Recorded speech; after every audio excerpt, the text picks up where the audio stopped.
अच्छी नाज़रीन, खबरों के सिलसिले में खबर शामिल करते हैं नवाबशाह से रिपोर्ट रमज़ान भट्टी, ज़ोर न्यूज़।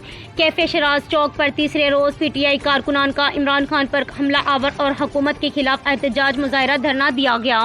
तहरीक इंसाफ के बानी रहनुमा काजी नदीम सिद्दीकी, सज्जाद खास खेली, नवीद राजपूत की क़यादत में पीटीआई कारकुनान ने कातलों की गिरफ्तारी और हुकूमत के खिलाफ शदीद नारेबाजी की। एहतजाजी शिरका ने टायर नज़र आतिश करके सड़क ब्लॉक कर दी। कारकुनान ने एहतजाजी धरना देकर बैठ गए। इमरान खान पर कातलाना हमला के अहम जिम्मेदारों को गिरफ्तार करके सख्त सज़ा दी जाए। बानी रहनुमा काजी नदीम सिद्दीकी ने मीडिया से गुफ्तगू करते हुए कहा कि इमरान खान हमारी रेड लाइन है, कायद के कॉल का इंतज़ार है। हम दोबारा इस्लामाबाद की जानिब मार्च के लिए तैयार हैं।